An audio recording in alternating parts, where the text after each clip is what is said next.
Welcome to Midlife Mood, vlog number lucky or unlucky, number 13. So today we're going to talk about different weight loss tools in your toolbox.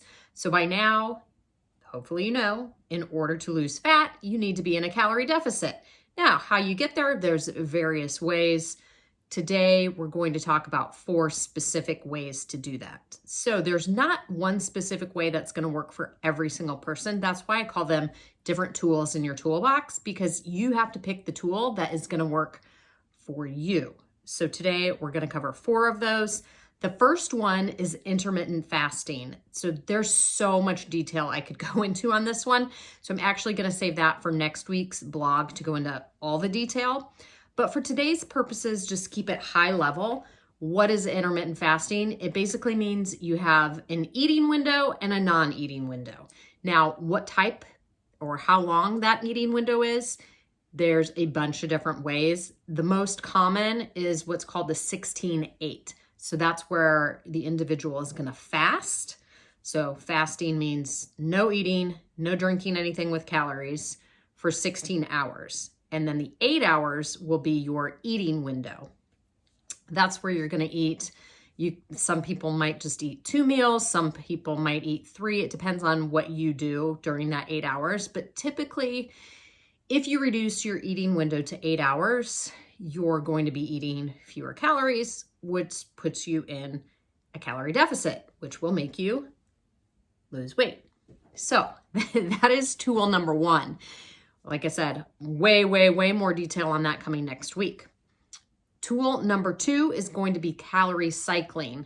So what this might look like is, say, for example, you're supposed to be eating, your caloric deficit is 1,800 calories. So okay, I need to eat 1,800 calories a day in order to lose weight. Well, maybe you have a job that's not consistent, or you like to go out to eat on Friday nights, that, or you're going to have a couple of extra drinks on Fridays, always. So what you can do, instead of think of a calendar, Monday, Tuesday, Wednesday through Sunday, each of those says 1,800 calories. For calorie cycling, if you know Mondays, you typically don't get a lunch in because you work really hard and long hours and you don't get to eat as much. Maybe on Monday, your calories are going to be 1,500. And you move those extra 300 calories to Friday. So instead of 1,800 on Friday, you now have 2,100. But when you look at the week overall, those 7 days, you'll still be in a deficit, even though one day of the week, you're going to be over calories, and the other day on that Monday, you're under. The average for the whole week puts you in a position where you're still going to be in a calorie deficit. This tool, I think, is very confusing if you're a beginner. If you're a beginner and we work together, I'm not going to tell you to do this because I think it's way overwhelming and it focuses on a lot of detail. It is easier, I think, to just have a number overall if you're starting out of that 1,800 or whatever we decide your calorie goal is. Versus trying to go, okay, on Mondays, I can only have 1,500. On Fridays, I get 2,100. On Tuesdays, I get 1,200. It's just a lot. If you're a seasoned person, you know how to count calories, track calories, use MyFitnessPal, etc., then maybe I would go into detail on using this for you. But it's a really effective tool. I have a client that I work with who she knew when she was going to go have her glass or 2 of wine, and she'd pre-populate it. And then there were other days of the week where she was just naturally lower on calories. So for her, it worked out. But again, for a beginner, I just think it's super overwhelming. Okay, so we've got intermittent fasting, tool number 1, calorie cycling, tool number 2. Next, just to confuse you a little bit more, but to keep you knowledgeable, we're going to talk about carb cycling. So what is carb cycling? If you're tracking macros, so we know what your calories are, and then based on calories, you go into your macros. So you're going to have your protein, fat, and your carbohydrates. If you are carb cycling, there's going to be days of the week where you have fewer carbs.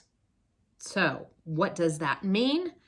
Well, if you have fewer carbs, what are carbs? 1 gram equals 4 calories. So if you're eating fewer carbs, you're naturally eating fewer calories. So why do this carb cycling? Well, it's an easy way to get into a deficit, I'll be honest, because most of us eat the majority of our diet is carbs, which is great because carbs are what give you energy. But if you're trying to go to a deficit, an easy way to get into that deficit is just to eliminate a specific macronutrient, which in this case is carbs. So you might have a plan where you could do it based on your workouts. If you're a runner or something, obviously you wouldn't want to be low carb on the day you have a 20-mile run. But if you have a day when you're maybe just doing walking or something like that, you could have a low carb day and focus on less than 50 grams of carbs.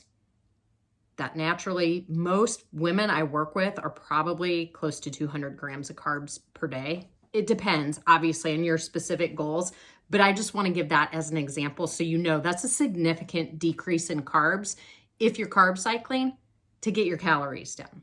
So carb cycling could look like 2 days in a row of carb cycling, 3 days in a row. You could even do 4 days where you're low carb and then go back to your regular macro days where you've got your higher carb, regular fat, regular protein.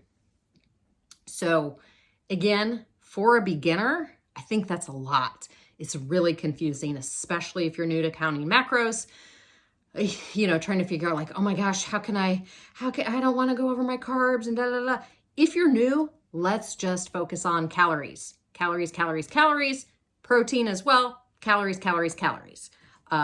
Once you kind of get the hang of that and maybe you're making some progress, then either move into one of these other examples, the carb cycling especially, or calorie cycling, just because it can get really obsessive and that's not what we're here to do. Like we want to be able to make healthy decisions that you can follow for the rest of your life. So these are things that I'd work with clients on as they're at least 6 weeks in, if not 12.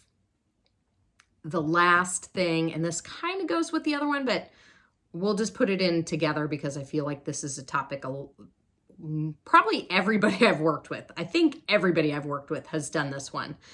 And the fourth weight loss tool in the toolbox is just to remove an entire food group or macronutrient.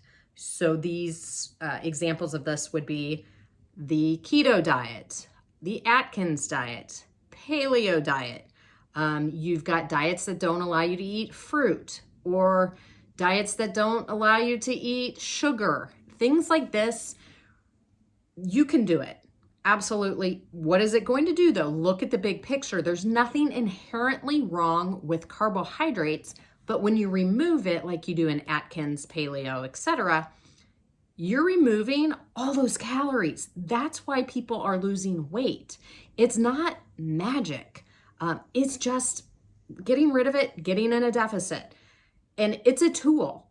Should you use it? That's your decision. I'm not here to say, oh my gosh, it's awful, or oh my gosh, it's great, because it depends on you.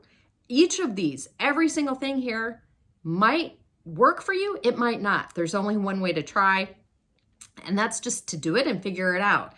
If you already know, like, yeah, I can't remove 100% of sugar, or I can't remove carbs, then don't use that tool. Just leave it in the toolbox for somebody else. And if it does work for somebody else and they try and convince you to do it and you know it's not right for you, you don't have to fall into it. Just tell them, oh, nope, I tried it. It's not going to work for me. I've worked with twins, female twins. So they both had the same goal, fat loss, but very different plans. Even though they came from the same DNA, they don't have the exact same tools that work for them. So when you see things that state, use this diet, it's going to work, it's amazing, it's magic, maybe it is for somebody, but that doesn't mean it is for you. Just know there's a lot of options. These are just 4 of the tools in the weight loss toolbox. Of course, you have Exercise, that's another way to get into a deficit. We didn't even talk about that today. We just talked about these 4 tools. And next week, I'll get into way more detail about intermittent fasting and how that might help you. And then probably who it won't be the best option for. So hopefully you left with a little bit more knowledge than you came in with today, or you're just like, what in the what happened? That was way too much information. Either way, you can always re-listen to this and be like, okay, yeah, carb cycling. Okay, I got that. Calorie cycling. Okay. So if you're feeling overwhelmed, it's okay. That's why the diet industry is a $1 billion plus industry, because that's their goal. They want to confuse you. Pick what's right for you, stay what's right, do what's right for you, and I'm here to support whatever choice that is. So have a great day, and I'll be back next week to talk about intermittent fasting.